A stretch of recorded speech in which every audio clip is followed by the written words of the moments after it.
Kuku Raadio.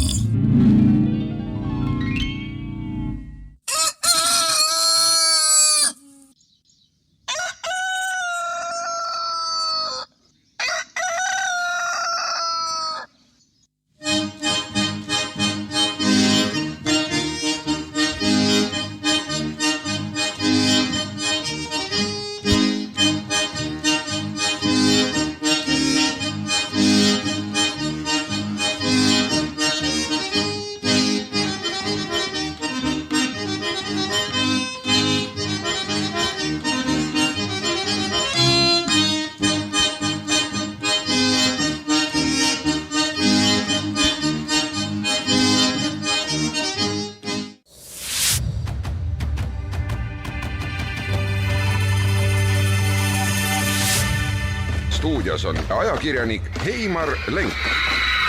Eetris on tema autoriprogramm. Nii, Heimar on tõepoolest stuudios, ütleme niimoodi, et väike show alapealkirjaga Mega ehk Make Estonia Great Again, kuigi Heimaril jätkuvalt peas tore punane mütsi, loitu nokamüts, mille peal on hoopiski president Trump 2024, aga praegu on aasta 2026, kuupäev on esmaspäev ja 13. aprill ja 8 on kell, taevas pilves, kõik olulised asjad on vist ära öeldud, lind laulab ja Heimar on lutsutanud oma hommikuse lutsukommi ära ja valmis ka magusat mesijuttu veeretama. No sa andsid sõna minule, ma saan aru nüüd. Ja ikka. Tere hommikust Meelis ja tere hommikust head kuulajad. No lutsukommi ma lihtsalt sellepärast, et hääl oleks rohkem lahti. Ega mul sellist harjumust ei ole, et ma hommikul tõusen ja kukun komme sööma. Aga linnud mitte ei laula, vaid väljas käib ikka laulupidu täielik. See on ikka haruldane. Ja meil on nüüd neid teemasid niivõrd palju ja kõik rääkida ja mis kõik vahepeal juhtunud on ja mis siin iga tund juhtub. Mis puudutab minu mütsi, siis ma ikka praegu veel kannan teda. Saab näha, kui palju see mees veel tembutab. Kuidas moodi ja kuhu ta jõuab. Nüüd ta lubab hakata ju Iraaki või Iraani jällegi pommitama, eks näeme. Aga ma hüppan kõrvale seda teemat, millega ma alustaksin täna, teised pole eriti käsitlenud meil meediaväljaanded. Aga ma tuletan meelde, et meil Eestis on luterlasi rahvastikus 8%. Ma loen meid ka luterlasteks ikka sinuga vist. Ikka siin see Põlva Maarja kirik ja luterlus on ikka siin nagu põhiusk. Aga jah, riigi mastaabis on luterlasi meil 8%, aga õigeusklikke on 16 või rohkem protsenti. Nii et 2 korda rohkem on õigeusklikke, mis lubab öelda ja on ka kasutatud seda sõna juba, et Eesti on tegelikult õigeusklik riik või õigeusklik nii-öelda, rahvast ei saa öelda, sest erinevad rahvused on kõik siin, aga et ta on õigeusklik riik ja see on päris üllatav. Miks ma sellest räägin, aga sellepärast, et ka täna meil on esmaspäevane päev, 13. aprill, nagu sa ütlesid, ja see on nüüd õigeusklikel lihavõtte pühade jätkumine. Eile oli lihavõtte püha ja laupäeval oli siis see suur laupäev või see Jumala teenistus öösel ja mina käisin ka Jumala teenistusel. Need on väga huvitavad, mis huvitavad, nii võib-olla ei sobigi öelda. Nad on väga sellised, ütleme, vaatepilt on vahva ja hinge tuleb sul rahu, kui sa kuulad ja vaatad neid teenistusi, mis on öised. Algavad 12:30 ja lõppevad kusagil kella poole või veerand 3 paiku öösel. Ja mina käisin jälle siis Kuremäel kandis seal oli ka vapustav linnulaul õhtu, kui ma jõudsin kohale kõik aasad ja kõik need metsasalud, kõik olid linnulaulu täis ja jõudsin sinna kusagil pärast lõunat. Siis nautisin seda Kuremäe kloostrit ja siis läksin Jumala teenistusele ja see on siis meil ametlikult Pühtitsa Jumalemaa uinumise nunna klooster on see meil. Öeldaks ka veel tema kohta, et stavropigiaalne, see tähendab seda, et see allub otse Moskva patriarhile, Kirillile praegu.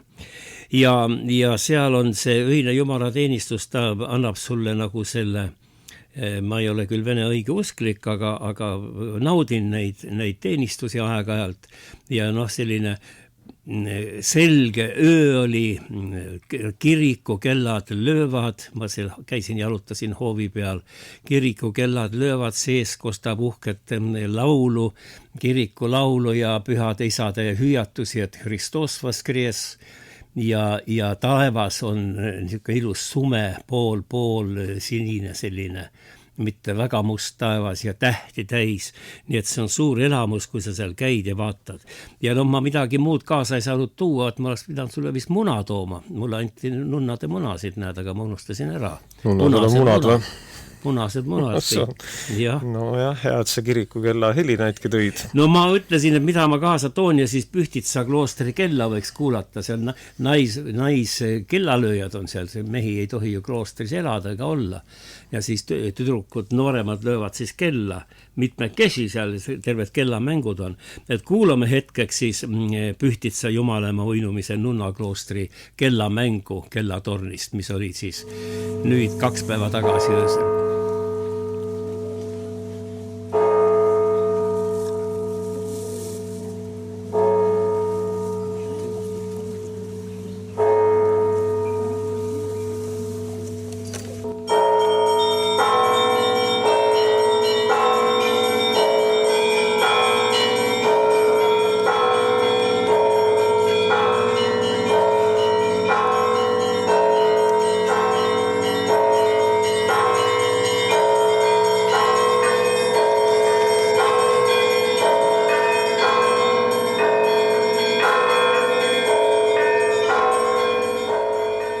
Toredad kellad tõesti, vana hea luulesalmike tuleb kohe meelde, kus Kerkokella lüvvässe heng nagu taiva poole püües, aga mind hakkas huvitama see, et kui ta nii hilja lõppes, 2:30, kus asusid öösel tagasi teele või ma tean, et sa oled seal Pühtitsa kloostris ka ööbinud, jäid öö peale sinna?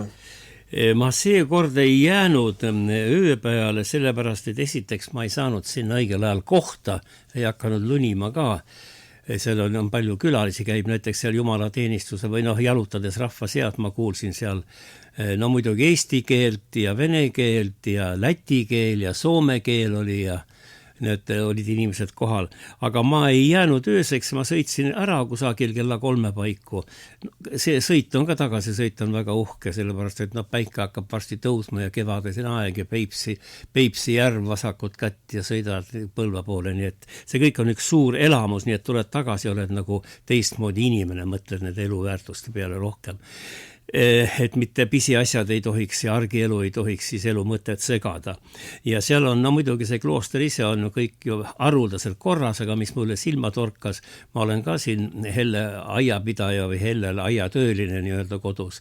Ja siis kevadised aiatööd veel ei ole jõudnud näiteks puid valgendada, aga seal kloostris olid kõik siis õunapuud ja kirsipuud ja ploomipuud, kõik juba tüved valged ja riisutud ja esimesed lilled juba nina välja seal pistnud ja mullast, nii et väga-väga ilus pilt jääb. Aga mis me siis edasi räägime, raadioomanik? Ma ei tea, mis sulle seal stsenaariumis on, sa ei ole avalikustanud, hunnik pabereid on nina all, aga enne saadet ei tahtnud mulle ühtegi vihjet anda, tõid siia küll helilinte, suure hunniku kohe mitu tükki, aga eks ma nende järgi siis vaatan, et sul on siin mingid Ernitsa ja Pevkuri teemad, et vaja kellelgi tagasi astuda, jah? Ega me ei saa ju, kõigepealt tuleks ikka päevateema ära rääkida, sa juba seda hommikul puudutasid, ma kuulasin autos. Ungari. Jah, Ungari valimised ja ma ei tea, sul oli ikka selline, ma ei oska öelda, kelle pool sa oled, aga seda peaks korraks käsitlema.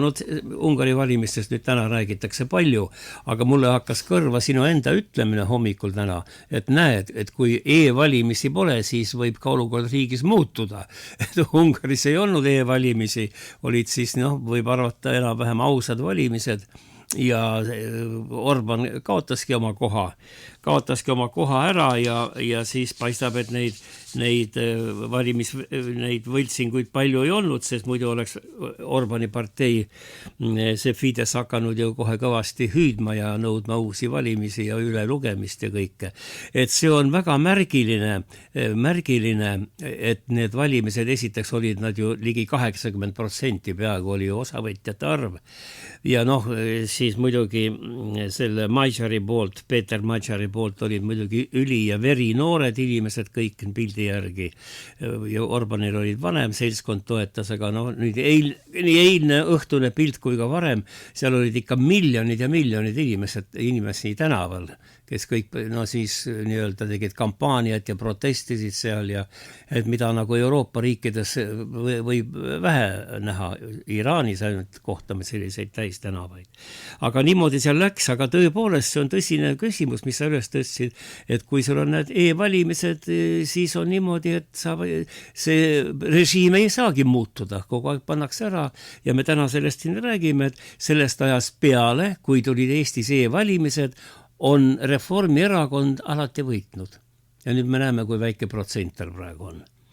Aga kui nüüd veel Eesti asjade juurde tulla, siis selle, ütleme siin lihavõtte ja siis selle Ungari sündmuste taustal, nagu vaatad, tuled Eesti nende teemade juurde ja tuled nagu tagasi kuidagi kopitanud sahvrisse või kuidagi või sellisesse kinni kasvanud talutiiki kuskil, et midagi ei muutu ja vaatasin, mis siin Eestis nimetada, Heido Vitsur võttis jälle sõna ja jälle on nukker selle üle, et Eesti on kallis riik ja Eesti konkurentsivõime, tähendab teiste riikidega võrreldes, on muret tekitav ja eksport vähenes meil aastaga 8%, see on kõva näitaja, meil pole midagi müüa, me midagi ei tooda, toodame, aga ja kui ka toodame mõnda asja, siis on see ülikallis, mis Euroopa turul ei lähe, aga idaturg on kinni ja pole kuhu, ega idaturg ka enam ei võta ju prahti vastu, seal on ka ikkagi kõik arenenud. Nii et ühesõnaga, kui me paremat toodangut ei tee ja ei oska seda odavamalt toota, tööviljakus on nii-öelda madal, meil ei ole siis mingisuguseid neid tulevikuvisioone üldse võimalust teha. Ja kui me e-valimistega ka jätkame, siis on ju punkt, kõik seisab, tiik muudkui kasvab kinni. Ja nüüd Vitsur ütleb, et viimase 5 aastaga on Eesti jõudnud hindade tasemelt juba ammu üle Euroopa keskmise ja meie toiduainete hinnad on Euroopa Liidus ühed kõrgemad. Aga samas meie sissetulekud võrreldes nende riikidega, kus hinnad on ka kõrgemad, on meil 2 korda madalamad palgad. Nii et meil on 2 korda madalamad palgad, viletsam sissetulek, aga 2 korda kõrgemad hinnad. Et see riik ei saa ju väga kaua, ütleme siis eksisteerida, ta eksisteerida võib, aga ta ei saa olla eksisteerida riigina, mis rahvale meeldib ja kus inimesed ennast tunneksid õnnelikena. Et see on ikkagi täiesti suur probleem, et kui see toit on nii kallis ja Vitsur ütleb, et meil on nüüd toit kallim, tähendab isegi Rootsist, kes oli muidu kalli toiduaine turuga tuntud, Rootsi alandas toiduaine käibemaksu 12%, neil oli 12%, 6 peale ja see jõudis ka hindadesse, kuigi meie siin vaidleme, et alati ei jõua. Aga paistab, et Rootsi need kaupmehed on siiski, poekettide omanikud on siiski ja ärimehed on siiski võib-olla pisut kuidagi öelda leebemad või inimlikumad, humaansemad, et nad ei kasuta seda käibemaksu allalaskmist ära, et omale suurt kasumit teha ja virutada seda hinda nii kõrgele, kui see tahavad. Et meil võib-olla Eesti kaubandus oleks kohe, kui meil lastakse toidu käibemaks alla, mis sellega võidetakse, meie poemehed panevad kohe sinna oma hinnad otsa ja ongi kogu lugu, kõik on jälle samal vanal tasemel. Ja kui hakkad mõtlema, et miks see niimoodi meil Eestis kõik on, et kõik seisab, elu on kallis, sissetulek väike, ma ei hakka kütusehindadest üldse rääkimagi, põlevkivist ei tohi ka suud poetada, nii et miks see meil siin on ja siis tuleb välja, et ikkagi midagi pole teha, meil on väga nõrgad juhid ja tugev, on ka Eestis meil on andekaid juhte ja ma arvan inimesi, kes oskaks ka Eesti sellest madalseisud välja viia, aga neid ei lasta lihtsalt valimistele ligi. Ja et meil on nõrgad juhid ja nõrk juhtimine, ma toon ühe ainsa näite eelmisest nädalast, see ei puuduta küll nüüd toitu, vaid hoopis meie relvastust. Eelmisel neljapäeval meie valitsus otsustas peatada uute lahingumasinate soetamise programmi, niimoodi on kirja pandud, ja suunata selleks ette nähtud 500 miljonit, ehk see on siis 500 miljardit, Eesti jaoks suur raha, suunata see nüüd õhukaitsele, droonidele ja mehitamata süsteemidele. Ja seda siis ütles raadios suure hooga Hanno Pevkur kui suurt uudist ja kui suurt progressi Eesti siis sõjameeste mõtlemises. Ja kui hakkad mõtlema nüüd teistpidi, et me alles hakkame suunduma õhukaitsele ja droonidele ja mehitamata süsteemidele, siis tuletage meelde, et meil on 5 aasta Ukraina sõda ja see on puhas droonide sõda, eks ju. Kõik need filmid ja romaanid ja raamatud on kõik ellu nii-öelda ärganud ja droonide sõda on tegelikkuseks saanud. Ja meie aga alles võtame suuna sinna.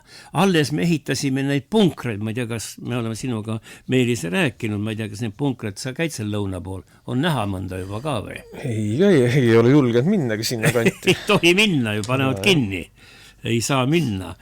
Ja siin üks Eesti kaitsetööstur ütles Postimehele, ma imestasin kohe, et põhimõtteliselt oleks poole aastaga võimalik enam-vähem terve Eesti ära katta sensorite, radarite süsteemiga, mis siis kaitseks meid droonide eest ja ehitada välja päris korralik kaitsesüsteem, kuid meil on sügavalt rahuaegne liikumiskiirus, üliaeglane ja niimoodi jääbki meie kaitsesüsteem ehitamata, ütleb ärimees. Ja siis Pevkur uhkustab, et me hakkame uurima droonide allalaskmise süsteeme, hakkame neid ostma ja nendega tegelema. No lihtsalt paneb imestama.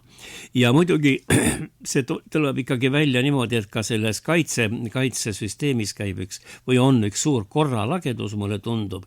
Ja Peeter Ernits, tema on Keskerakonna saadik Riigikogus, tema mõni aeg tagasi võttis just sellel teemal sõna ja kui nüüd meie kaitseminister räägib meile nüüd praegu nüüd droonidest ärkas üle 4 aasta kestnud sõja lõpusirgel võib-olla juba, hakkab droonide eest Eestit kaitsma ja ehitama, siis alles nad rääkisid nendest tankitõrjekraavidest ja kõigest muust ja Peeter Ernits siis väga kriitiliselt suhtus ja ütles, et meie selles sahvris on korralagedus. Kuulame, mida siis Ernits Pevkuri kohta ütles mõni aeg tagasi. Üks seltskond esindab nii-öelda praalivat seltskonda, kes lubab suur idanaaber põlvili suruda või nende sõjamasina juba nende kodumaal sandistada. Ma ei hakka nimetama, kes selle taga on.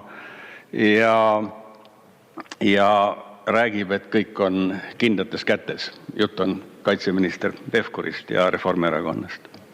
Ja sõjahirm on tegelikult laastab maad. Ma olen paljude inimestega rääkinud, noorte meeste ja naistega. Ei ole mõtet, kas on mõtet siin riigis hakata peret looma või lapsi ilmale tooma. Elva vallas ei ole meil oma sõjaväega, oma piirivalvet. Ja kui seal ühel põllul, ühel koristatud rapsipõllul plahvatas ühel hommikul ründedroon, ma kohe lasen teile selle valvekaamera videot. Algul on, kuidas lendab üle ja 50 sekundi pärast toimub plahvatus. Kraater on 3,7 kilomeetri kaugusel. Nii et see on nagu fooniks. Aga nädal hiljem kutsus meie kolleeg Kalev Savsescu riigikaitsekomisjoni erakorraliselt kokku.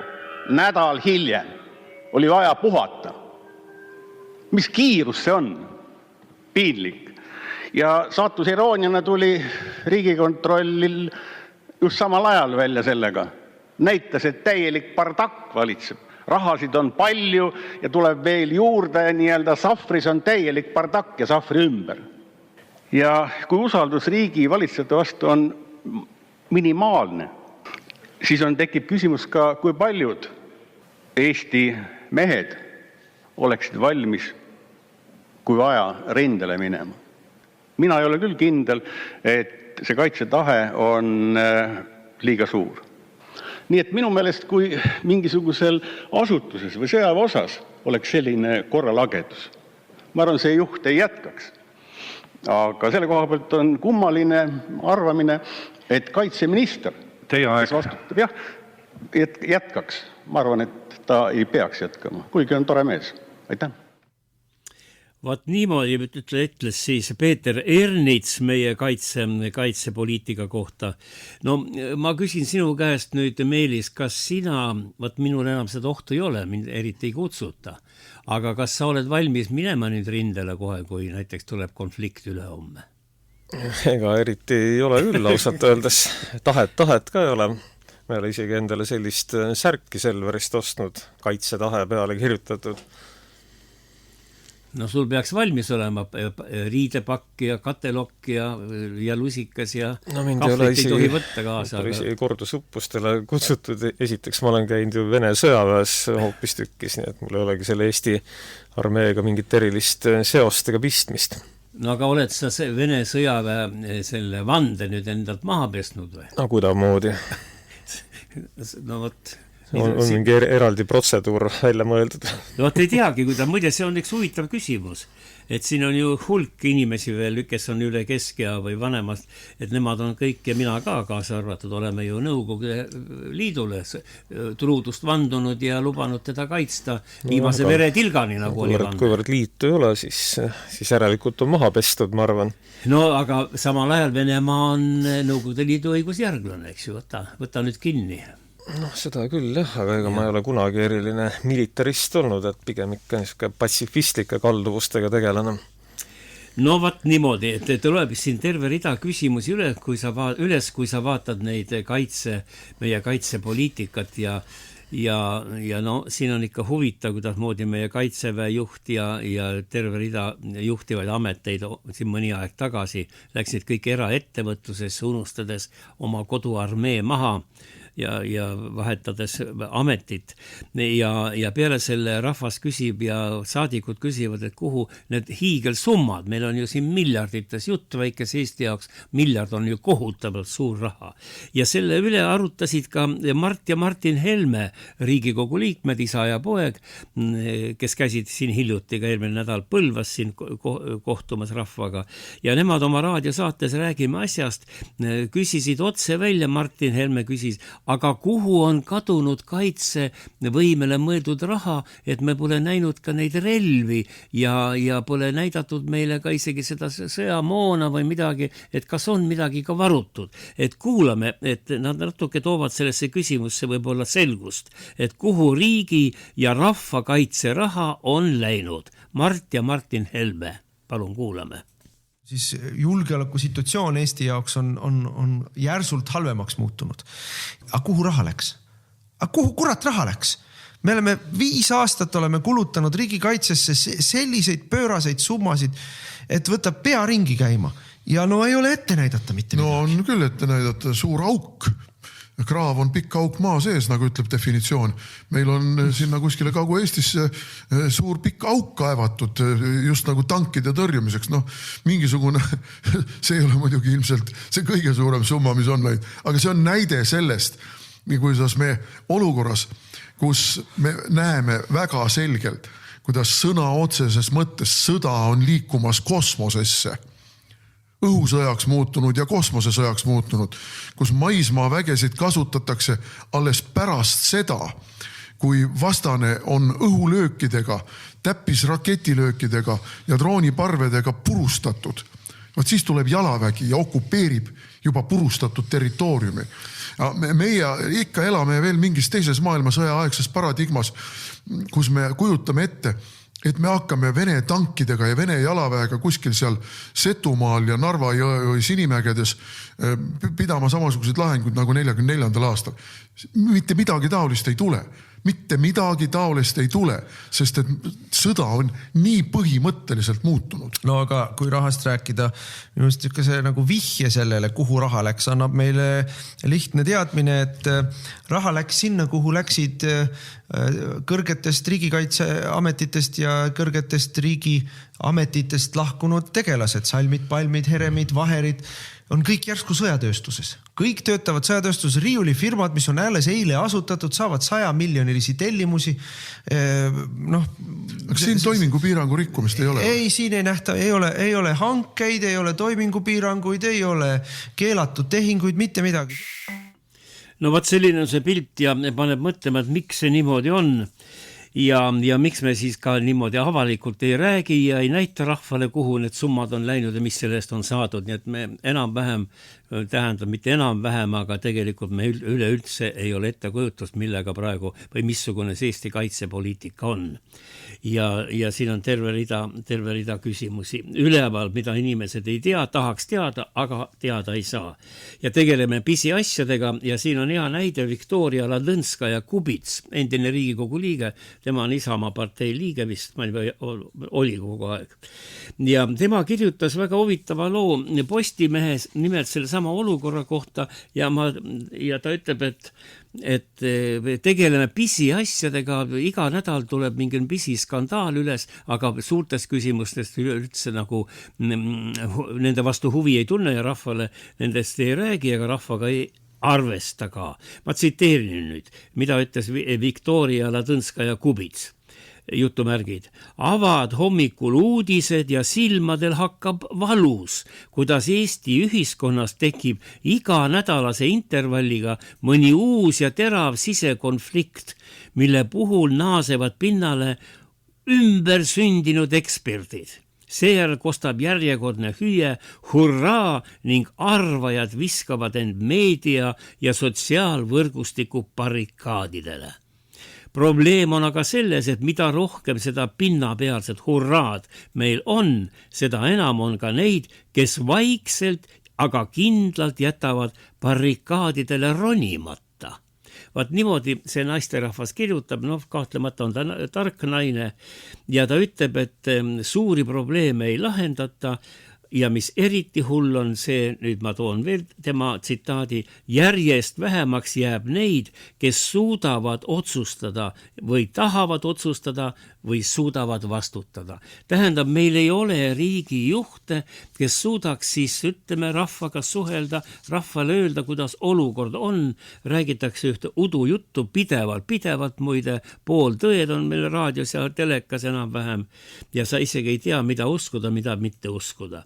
Ja siin ma vaatasin, mida siis kommentaatorid arvavad ja nad ütlevad, et meil on tegelikult jõupositsioonidel või riigi valitsemise positsioonidel on hea sõna kohe jõusööda peal nuumatud poliitbroilerid.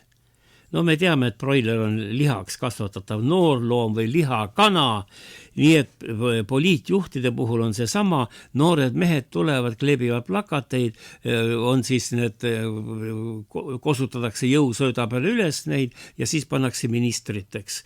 Siin maaeluminister Terras on siin kogu aeg nalja meile teinud ja tema käis traktoriga sõitmas ja kujutage ette, põllumajanduse minister on ime õnnelik, et ta sai traktori rooli istuda ja algul ta veel rääkis, et ta maaelu tunneb väga hästi, sest tema käis kogu aeg vanaema juures maal, kui ta väike poiss oli. Jüri Ratas vähemalt töötas nooruses autopesijana. Ta vähemalt on natukese seda elu näinud, aga pärast ta kasvas ka poliitilises kasvuhoones. Ja praegu on seis nüüd selline, kallis rahvas, et võtame viimased uurimused, valdav enamus Eesti kodanikest ei jää jätkuvalt Reformi erakondlastest peaministri ja Kristen Michali ja tema valitsuse tööga rahule. ja 69, ütleme 70% tunnistab, et valitsus teeb oma tööd halvasti või väga halvasti. No kui ikkagi 70% niimoodi arvab, no see on siis tuleb välja nagu Ungari valimistel, seal oli ligi 80% osavõtjaid, tähendab, kes olid ühel või teisel põhjusel riigiga niimoodi pahuksis või mitte pahuksis, aga ütleme rahulolematud, siis meil on sama protsent siin praegu. Et kui nüüd tuleks ausad valimised, siis kogu praegune see kamp lendaks võimu juurest. Ja näiteks 65% ütleb veel otse peaministri kohta, et see mees oma tööga hakkama ei saa. Ja nüüd tuleme tagasi e-valimiste juurde. No nüüd järgmised Riigikogu valimised, need on juba kohe pärast jõulupühi ja pärast uut aastat, märtsikuus. Kuidas nad lähevad, eks näe, aga võib arvata, et kui meil on e-valimised edasi, siis midagi ei muutu, mingisuguseid selliseid muutusi nagu mitte Ukrainas, vaid seal Ungaris meil loota ei ole ja iroonia on muidugi selles, et meie e-hääletamist kasutame siis meie siin Maarjamaal ja muidugi meie suur naaber Venemaa kasutab seda. Nii et selles osas me oleme Venemaaga täiesti võrdsel positsioonil või ütleme mõttekaaslased ja suured sõbrad. Me oleme kahekesi, siis Putin ja Michal on siis ütleme e-valimiste fännid. Kui me niimoodi teeme, siin laseme kogu aeg e-valimisi teha. Ja see küsimus tõusis jälle Riigikogus päevakorda ja Varro Vooglaid käis jälle kõnetoolist, ta käib küll seal hästi tihti, aga alati on tal väga sisukad ettekanded ja kuulame, mida Vooglaid siis arvas, võrdles siis Venemaa e-valimisi ja Eesti e-valimisi. Et me kritiseerime küll Venemaa valimisi, aga e-valimiste kohta pole ühtegi halba sõna öelnud. Varro Vooglaid Riigikogu kõnetoolist. Aga nagu me kõik teame, sellest ajast alates, kui e-valimised Eestis kasutusele võeti, pole vist Reformierakond kordagi ühtesidki valimisi lõpetanud mingi vähema tulemuse kui valimisvõiduga. On nii? Et see on üsna kõnekas. See oli 2005. aastal, varsti on 20 aastat täis sellest ja edulugu jätkub. Aga ma ütleks, et see on Eesti või demokraatia edulugu, vaid pigem Reformierakonna edulugu. Aga mis sellest esimesena mainitud aspekti puutub, siis mu meelest on see päris amüsantne vaadata seda, et Venemaa valimisi kritiseeritakse nagu igast aspektist, välja arvatud siis sellest aspektist, mis puudutab e-valimisi. Ja muidugi me kõik saame aru, et miks sellest aspektist keegi seda kritiseerida ei taha. Sellepärast, et on ju ilmselge, et siin on väga selged paralleelid Eestiga. Et minu teada vist Vladimir Putin isegi andis oma hääle ilmselt iseendale selle sama e-valimiste süsteemi kaudu. Ja mäletame, kunagi oli ju selline tore karikatuur, mis Postimehes avaldati Urmas Nemvaltsi karikatuur, kus siis oli esile, et küll on kole ja paha, et ikkagi see Venemaal niimoodi demokraatia pealt rambitakse selle e-valimiste süsteemiga, mis on täiesti ebausaldusväärne, aga hea, et meie e-valimiste süsteemi vastu ühtegi neist küsimustest pole põhjendatud küsida, eks. Absurd. Selle vastu vist Reformierakond ka väga protestis, et selline karikatuur Postimehes üldse avaldati, minu meelest veebis eemaldati isegi Postimehe poolt. Aga muidugi on see ju ilmselge, et minu enda jaoks on selline olukord äärmiselt eemale tõukav alati, kui me kritiseerime kedagi teist väga teravalt, aga samal ajal pigistame silma kinni selle suhtes, et meil endal on tegelikult väga tõsised probleemid selle sama asjaga seonduvalt. Muidugi on põhjendatud küsida, kas Venemaa valimised on ausad või ei ole. Vägagi põhjendatud küsimus, aga mitte vähem põhjendatud küsimus on see, et kas meil endal Eestis on tagatud see, et valimised oleks läbi viidud sellisel viisil, et kõik võimalikud küsimused seonduvalt nende usaldusväärsusega oleks maha võetud. Ei ole. Fakt on see, et ei ole. Ja enne kui enda koduõuel ei ole asjad korda tehtud, on ka kuidagi väga imelik minna üleüldse teisi kritiseerima. Aitäh! Vaat niimoodi on lood siis ja nagu nüüd meil proua Ladõnskaja kirjutas Postimehes, et meil on pidevalt mingisugused väikesed tülid ja väikesed probleemikesed, mida puhutakse suureks ja siin me arutame neid, unustame ära, tuleb uus probleem peale ja nii edasi. Ja eelmisel nädalal muidugi jällegi siis meil tuli üks pahandus, see oli siis seotud meil president Karisega, et tema ütles väga valesti välja midagi välispoliitika ja välisministeeriumi kohta ja välisministeeriumi ametnike ja välisminister Tsahkna kohta. No ta esines või kirjutas või andis intervjuu Lääne Elu ajalehele ja mina ütleksin niimoodi, et ma ei hakka seda lugu ümber jutustama, kõik on sellest palju kuulnud, välisministeerium riidleb ja isegi kuidagi väga halvustavalt, ma ei tea, sõimad ei ole õige sõna sõimama, aga igal juhul väga alavääristab meie riigipead, kes on tegelikult minu meelest igal juhul soliidsem meesterahvas, kui meil välisminister oskab ennast ülal pidada, Margus Tsahkna. Aga see selleks ja siis nüüd välisminister ütleb, et Karis topib oma nina välispoliitikasse ja teeb valesid järeldusi. Mis Tsahkna ise on teinud Gruusias ja Armeenias ja Hiinas käides, kus ta kuskil edu ei saavutanud ja vaata, et välja tõsteti. Seda me ka ei jõua täna siin võib-olla mõtet seda meenutada, aga ma ütleksin niimoodi, et asja selguseks ja selgitamiseks, et mida siis Karis ütles, et neid õigeid ütlemisi polegi siin raadiotes välja toodud ja ta ütles väga selgelt ja ma nüüd tsiteerin Karis rahvas.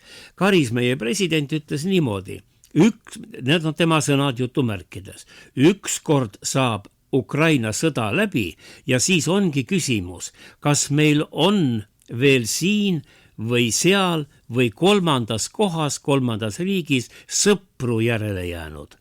Me keskendume välispoliitikas väga ainult tänasele päevale, mis on arusaadavad vajalik, aga meil peab jätkuma jõudu vaadata ka natukene kaugemale ja suuremalt.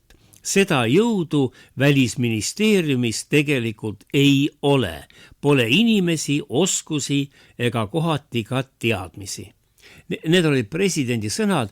Mina arvan, et kes vähegi meediaga kursis on ja meie riigi probleemidega kursis on, saab väga hästi aru, et see on üks väga selline targa ja kaine mehe jutt. Tõepoolest, meil ei ole seal välisministeeriumis nii palju neid tarku inimesi, kes oskaks arutleda selle välispoliitika üle. Välispoliitika ei ole Eestil tugev, mulle tundub, vähemalt mulle tundub, nii ta on. Aga nüüd, kui me mõtleme, et mida siis Karis ütles niimoodi, et tõepoolest homme võib Ukraina sõda ja nähtavasti ongi, kui mitte homme, siis ülehomme on see läbi, aga milline välispoliitika jätkub siis Eestil? Praegu on ta ju näidanud ennast selline klähviva krantsina kogu aeg Venemaad sõimanud väga halbade sõnadega, mille kohta Venemaa on pidevalt teinud pressiavaldusi ja siin diplomaatiliselt eestlastega riielnud ja ma ei tea, siin vaielnud ja nii edasi, et mis siis edasi saab ja mul on küsimus, näiteks Meelis, kas sina oled mõelnud selle peale?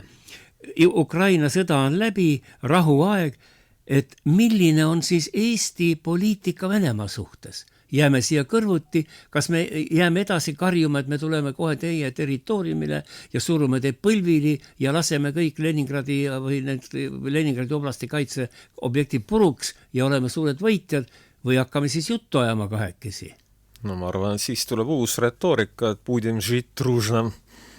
Paistab, et aga teistmoodi pole võimalus. Ei ole võimalus jah, kuigi ma olen kuulnud ka seda, et Vene riigiduumas päris olulised tegelased hakkavad kergelt sellest ära tüdinema, juba nõuavad natuke Eesti nahutamist.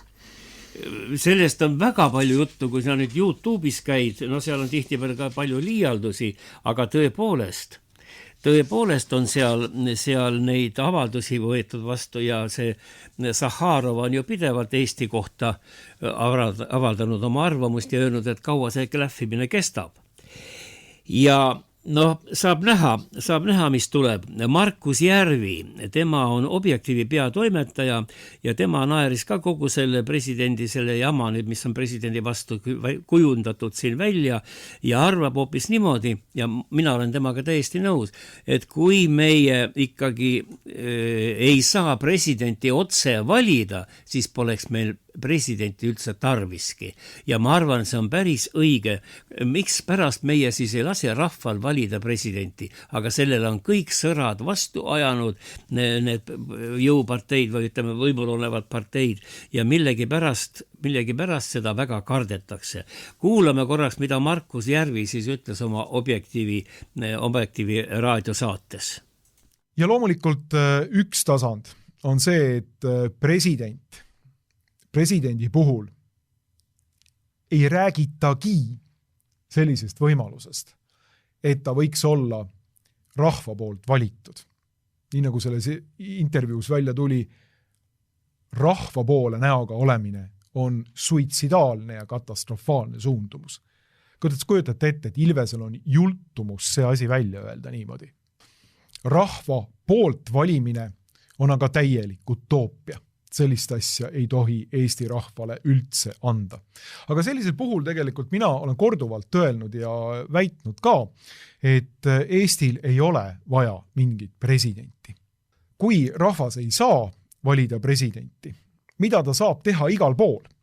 Soomes näiteks ja kõikjal Euroopas, Venemaalgi, muuseas, kuidas nende valimistega seal on, ma ei tea, ma ei ole neid vaatlemas käinud, aga sealgi valitakse president, aga Eesti on selline huvitav imemaa. Siin ei tohi valida presidenti rahvas. Siin ei tohi rahvas algatada rahvahääletusi. Siin on rahvas kõrgeima võimu kandja ainult sellises egüptoloogilis-assüroloogilises tähenduses. Ehk siis rahvas on ori, kes kannab faaraod oma õlgadel, nii saab piitsa ja läheb sinna, kuhu vaarao käsib minna. Seda kandetooli kannab rahvas oma õlgadel. Ja nomenklatuuril ei ole mingit häbi seda täiesti avalikult välja öelda. Nomenklatuur tunnistab seda täiesti nii-öelda rahvale näkku. Et teie ei ole need, kes siin selliseid ikka väga tõsiseid küsimusi, nagu välispoliitika ja nii edasi, hakkavad otsustama. Teie poole nendes küsimustes näoga ei olda. Väga targad sõnad minu meelest, see oli muidugi pikem esinemine Markus Järvi poolt, aga see presidendi valimise koht, ma lihtsalt võtsin selle välja, muidu ta seal arutas kogu seda skandaali ja oli ka umbes mõtetes samamoodi, samal suunal, nagu meie siin praegu räägime, et välispoliitika ei ole nii väga korras meil ja väga tark. Aga see nüüd selleks, kui me vaatame tõepoolest, kui me mõtleme nüüd, mida ütles Karis, ikkagi akadeemilisest ringkondadest pärit, teadjate meeste seltskonnast pärit riigipea, ei saa ju võrrelda nüüd minu meelest, et Tsahknal vist ei ole isegi seda kõrgharidust, nagu nad siin kordavad, ja tema vastas on akadeemik ja rektor ja nii edasi, et tal nagu seda mõtlemist ja maailma peale vaatamist on nagu nii-öelda laiemalt ta teeb seda, et siis tõesti küsimus, et ongi sõda läbi, see on selge, et Ukraina sõda ei saa kesta palju enam, aga siis tuleb üles küsimus, et kuidas me suhtleme edasi Venemaaga. Ja äriringkondadest nüüd, kui vaadata, mida siis kommentaatorid kirjutavad selles sotsiaalmeedias ja ma ei räägi YouTube'idest üldse, ma räägin siin samas Eesti Delfi arvamuslugude kommentaaridest, seal juba kõlab läbi ärimeeste suur soov hakata uuesti Venemaaga kaubandus- ja ärisidemeid arendama, sest selge on see, et selle kalli kütusega, mis tuleb meile praegu seal Lähis-Idast või toome ämbriga Ameerikast, mis on ligi 5 korda kallim kui meie kütus siin oli vanasti, et sellega ei saa ju tööstust ega majandust üleval hoida ja palku inimestele maksta, et midagi tuleb välja mõelda, odavamat energiat on tarvis ja toorainet on tarvis. Meil ei ole praegu enam ju varsti ka neid kunstväetisi, et põllumajandust üleval hoida ja rääkimata siin siis bensiinist ja eriti petrooliumist või siis lennukikütusest. Et olukord on üsna selline tõsine, saab näha, mis tuleb ja kui nüüd tulla saate alguse juurde tagasi, et küsida, et kuidas siis see Eesti rahvas praegu elab, siin nii suured muutused on maailmas, aga siis meil on niimoodi, et me peame ikka kordama seda vana mantrat, et midagi ei ole teha, raha ei jätku meil riigil, kui sa kuuled siin uudislugusid, siis igas uudisloos peaaegu on üks ja sama nutulaul, raha ei ole. Ma ütleksin juurde siia raha ei ole, sellepärast et Eesti riigijuhid ei oska raha teenida riigile, riigil raha pole ja sellepärast on ka see olukord selline, et meil pole neid juhte, kes oskaks siis seda asja ajada ja sellepärast me olemegi praegu nüüd midagi pole teha, ei tohi varjata või vale häbi tunda, me oleme täielikult nüüd ikka enamike näitajate puhul oleme Euroopa viimaste hulgas, ükskõik, oleme põhjas ja oleme tõepoolest põhja jõudnud Ansipi arvamuse või lootuse asemel, et me saame 5 rikkamaks Euroopa riigiks. Ma ei tea, millal see küll võib tulla, kuid ametlik prognoos ütleb, et praegu lähiajal midagi muutus ei ole, kuigi need samad panga ja nüüd nende rahandusministeeriumi tulevikupilt ütleb meile niimoodi, et kohe kõik läheb paremaks. Ja muide huvitav on see, ma siin sorisin natukese nende ajaloos siin ja leidsin üles Sulev Nõmmiku naljaloo. Selle pealkiri on, et olukord on hea ja see on tehtud nüüd 35 aastat tagasi ja kui sa vaatad või kuulad seda, siis minu meelest pole Eestis suurt midagi juhtunud. Kõik see, millest räägib Nõmmik seal, see oli veel Vene aja lõpus või millal ta selle seal tegi, selle tekstid valmis. Ja ma täpselt ei teagi, mis aastal ta selle täpselt esitas, aga kohe tuleb välja, et see oli sel ülemineku ajal. Ja olukord on hea, on siis see naljalugu ja kuulame, kuidas Sulev Nõmmik iseloomustab siis Eesti seda vabaduse eelset aega ja nüüd me oleme siis siin ligi 40 aastat varsti juba olnud omaette vaba riik, aga oleme enam-vähem sama sõnavara juures ja samade probleemide juures. Sulev Nõmmik, väike pilk siis minevikku, lähiminevikku. Kuuletsa, kallis Eestimaa naine ning mees, ma ütlesin ausalt, olukord on lootusetu, aga üldse mitte halb. Mitte halb. Mis siis märtsikuus toimus? Palju suuremaks läks pensionääride lollitamine. Need ei saanud üldse seda pensioni kätte. Ja siis ma annan selle õpetuse pensionääridele kaasa, et sööja tuleb sul, kallis sõber, ahnelt, kiiresti, hams. Sedasi, siis jätad õhku vahele ja kõht saab rutem täis. Nii see on siuke retsept. Siis kerjamine, Eesti rahva kerjamine mujal läks hoogu. Kuule, Rootsi omad korjavad kõik oma ilmud kokku, vanad riidetükid, saadavad laevaga meile ilma rahata, tasuta. Me müüme need suure raha eest siin maha. Ma küsin, kus kohad see raha läheb. Ta ütles, see läheb Ülemnõukogude saadikutele palgaks. Nüüd siis tuli 5 päeva tagasi nisulaev. Rootsi oma tuli siia, andis otsad Tallinna sadamas. 20 000 tonni nisujahu oli peal, tasuta abi. Ja sel kellaajal ja päeval me panime oma saia 3 kord kallimaks. Täpselt nii, et seda me oskame.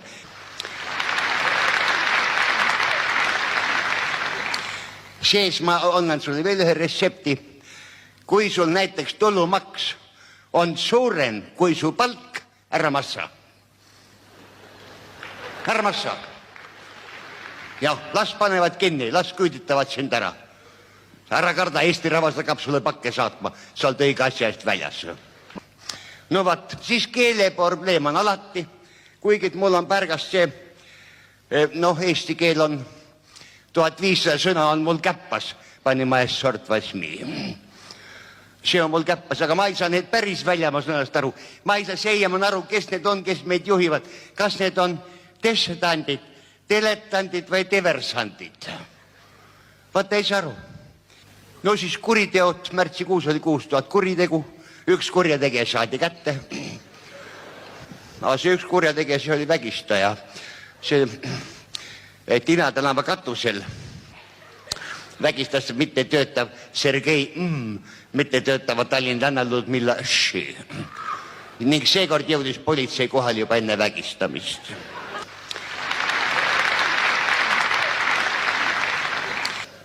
No siis Uduveres läheb kenasti.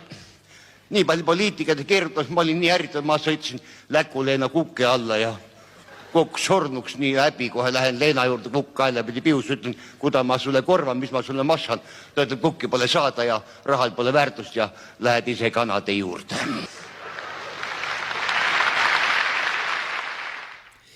Et Meelis, kui kuulad neid vanu nalju, vanu nalju, siis tulevad ikka päris tuttavad tunded ja ma hakkasin mõtlema, et kui praegu avalikkus, see oli avalik esinemine, noh, arvatavasti Riigi raadios või Eesti raadios, tehti neid saateid, meelejahutajaid ja neid, et kui sa avalikus ruumis praegu ütled meie mõne ministri kohta, et ta on diversant või dissident, ma arvan, et sellele järgneb igal juhul väljakutsumine ja võib-olla ka mingi karistus või vähemalt siis ristilöömine meedias. Aga siis olid naljad ju ja Baskini naljad eriti olid ju imejulged. Riiki kirjuti, kuidas jõuti ja ei häbenetud ja selle tulemusena ka riigi korda suudeti muuta. Aga nüüd me oleme nagu ettevaatlikud ja tagasihoidlikud ja ei tohi seda öelda, ei tohi teist asja öelda ja nii et ma ei tea, kas me liigume nüüd progressina paremuse suunas või oleme jäänud, mulle tundub, et igal juhul selle naljade ja anekdootide poolt oleme jäänud kuidagi seisakusse. Aga noh, vaatame siis tulevikku edasi, mis siis nüüd võib saada seal Lähis-Idas. No Meelis, ütle mulle, kas ta julgeb uuesti hakata Trump praegu pommitama Iraani? Ei tea, ma isegi olen tähele pannud, et Eesti ajakirjanduses on sellised artiklid, et Trump on juba sõja kaotanud, et see oli mulle mõnevõrra üllatuseks isegi, et ma sihukest asja lugeda saan, ma mäletaks Delfis või Postimehes kuskil igal juhul oli, et tõenäoliselt võib ta ikka juleta, et eks ta midagi ikka peab ette võtma. No ta peab ette võtma, aga kas maailma avalikkus siiski tõusis ikkagi enam-vähem tagajalgade peale, kui seda riiki nüüd nii võimsalt pommitati ja ikkagi seal suurem osa ju tööstusest hävitati. Ma ei tea, täna ta lubab ju omakorda blokeerida Iraani ja Iraanile sõbralike laevade liikumise seal väinas, et ma tahaks esiteks teada saada, mismoodi see välja nägema hakkab. No ma ei tea, kuidas see välja nägema hakkab. Tal oli ju 2 sõjalaeva seal lähedal, tahtsid juba läheneda. Iraan ütles neile ju eile vist oli see, et pool tundi anname aega. Kui laev ei ole kadunud, avame tule ja laev läks minema. Aha. Sest ega seal nalja pole, kui rakett tuleb laeva peale, seal ju üks laev juba sai häda ja läks pooleks aastaks remonti, sai Iraani käest. Aga nüüd, kui vaadata sotsiaalmeediat, siis no igal juhul ma arvan, et nii sotsiaalmeedia autoritega tuleb nõustuda ja ka see, mida sina praegu rääkisid, igal juhul moraalselt on selle sõja Ameerika loomulikult kaotanud. Sellepärast, et sellist ühtsust, mis seal Iraani rahval välja lõi, ja kuigi me ütleme seal, et seal on palju dissidente ja diversante ja nii edasi, nagu Nõmmik kordas, et see rahvas oli niivõrd ühtne, sellised demonstratsioonid tänaval, ühispalvlused kui miljonid ja miljonid palvetasid koos ja ei olnud mingit lõhenemist enam opositsiooni või koalitsioon, noh, nendel koalitsiooniks ei saa vist nimetada, nendel on see usklike võim seal, usumeeste võim. Aga see ühtsus oli ikka ju vapustav ja kui nad ütlesid, et Ameerika võib siia tulla nüüd oma sõduritega, noh, ja siis Ameerika pakkus välja, et on 5000 ja mis no võib-olla 10 000 sõdurit, no siis Iraani armee, rahvaarmee tuleb seal 1 miljon inimest välja. Aga mis eriti veel silma torkas ja mida nimetasid ka need Iraani, ma hästi olen jälginud seda seal, mis seal toimub, sest noh, infot tuleb kohutavalt palju videot ja kõik internetis ja siis need Iraani riigimehed, nad on siis tulevad rahulikult rahvaga rääkima, seal nende usuteenistustes on rahva seas väga usalduslikud mehed ja mis torkab silma, eranditult väga tarkade nägudega, midagi pole öelda. Inimese näost võib ka ikka ühtedest välja öelda või välja lugeda, no me Euroopa Liidu juhte ka, ma siin ei julge praegu rääkida, mida ma kellegi kohta arvan, aga seal väga suurt sellist vaimurikkust ei ole näha, aga Iraani juhtidel on väga targad mehed, paistab, et läbi kultuursed ja muidugi usk ja kõik hoiavad kokku. Nii et ma arvan, et seal võib tulla ei tea mis. Ja arvamus, eks tea, mis tuleb. Aga mulle tundub, et ta ei julge vist enam hakata pommitama. Aga mul on ikka kohustus ikka, nagu siin saatese lõpus viimasel ajal me oleme teinud, et ma arvan ikka, et Kartaago tuleb hävitada. Nende sõnadega lõpetas Rooma riigimees Cato Vanem iga oma kõne senati ees, sest ta nägi, et Kartaagos suurt majanduslikku ja poliitilist rivaali, ütles, et vesi uuristab kivisse augu ja 85, see oli 85 aasta enne meie aega või enne Kristust tehtigi see linn siis Kartaago maatasa. Ja sama on minul, las see tilgub siis see tilk haaval. Meie jääme Maarjamaal ootama, et Eesti e-valimised tuleb peatada ja need tuleb kas lõpetada või korda seada. Igal juhul Eestil on aeg minna ausate valimiste peale üle. Midagi ei ole teha. Kõik need rahvusvahelised organisatsioonid, kes on siin käinud, kõik on leidnud vigu, terve rida vigu Eesti e-valimistes ja nad on kõik. Esimesed delegatsioonid tõi siia Savisaar, aga nüüd viimased on EKRE toodud ja kõik need delegatsioonid, nad on ikkagi IT-teadlased, ütlevad, et need valimised ei ole usaldusväärsed. Ja veel tahaksin öelda saate lõpuks, et täna on ju see päev, kui Savisaar esines ju Eesti televisioonis saates Mõtleme veel, kui loodi Rahvarinne, millest läks lahti kogu see Eesti see uus vabadusvõitlus. Ja täna on ka veel see päev, õigemini eile oli see päev, kui Juri Gagarin sõitis kosmosesse ja siis esimese inimesena oli siis maalt väljas 1 tund ja 40 minutit ja sellest on siis ka kosmonautika päev, seda tähistatakse nii Venemaal kui mitmes muus riigis ka maailmas, ma vaatasin. Ja nüüd see Artemis teine meeskond, see jõudis ju tagasi kuu tagauselt orbiidilt, nad käisid kuu teist poolt, nõnda nimetatud teist poolt vaatamas. Muide, seal oli üks huvitav asi, sellest on nüüd palju juttu on väliskanalites. Nendel esimesel päeval ütles üles tualetisüsteem. Ja ma ei taha hakata siin eetris arutama, mida nad kirjutavad, kuidas moodi nad sellega hakkama, seal sai üks naine oli ka ju meeskonnas, nii et päris piinlik olukord. Aga sellega seoses teadjad mehed ja targad mehed ütlevad, et sellega vist hakkab ka need inimeste reisid rakettidel sinna kuu peale ja Marsi poole praegu lõppema, sest ei ole mõtet inimesi saata. Inimesed ei suuda töötada sama hästi, sama tulemusrikkalt, nagu seda teeksid droonid või ütleme siis IT-tehnika seal peal ja igasugused need aparaadid, et need annavad palju paremaid tulemusi. Aga Gagarin 12. aprill 61 läks igal juhul välja või saab meie maa pealt käis ära kosmoses, tuli tagasi, sai kangelaseks ja siis tuli kohe ka jutt, et nüüd peaks hakkama kuu peale sõitma ja siis Ameerika president Kennedy andis kuu programmi välja, ütles, et me ei tohi venelastele enam alla jääda, et me peame olema ikkagi valitsejad kosmoses. Läks lahti kuu programmide väljatöötamine ja ühtlasi sündis ka terve rida kosmose laule, šlaagreid nii-öelda. Ja üks kuulsamaid sel ajal oli siis saksa laulja Kus Pakkus on tema nimi. Tema laulis ka muide seda lugu Viimane Mohikaan on tema laul. Ja tema tegi siis laulu Der Mann im Mond, mees kuu peal ja see sai ülipopulaarseks, ma mäletan, igal pool seda mängiti, aga Eestis siis minu meelest Eesti versiooni ei tehtud. See Viimane Mohikaanlane, seda laulis meil Rinne ja veel Terasmaad ja vist need, aga selle kuu laulu kohta pole Eestis versiooni tehtud. Igal juhul me kuulame ja oleme rõõmsad, et inimesed käivad kosmoses ja mõnel mehel meil selle härra Hein, ärimees Hein, temal on ju vist juba pilet ostetud ka kuu peale sõiduks. Aga ma ei tea, kas ta tagasi pileti ka ostis või lunastab seal. Aga seal võib-olla pole piletikassat, nii et ei saagi tulla tagasi. Kuulame siis ja oleme siis lootusrikkad, et maailm läheb paremaks. Et on kevad ja arvame, et kõik homme on veel parem kui täna Eestis ja ka kosmoses ja maa peal üldse ja maailma ruumis, mis on väga tähtis, sest sõjad on juba kosmoses. Kõike head kuulajad ja kohtume jälle, kui saatus lubab.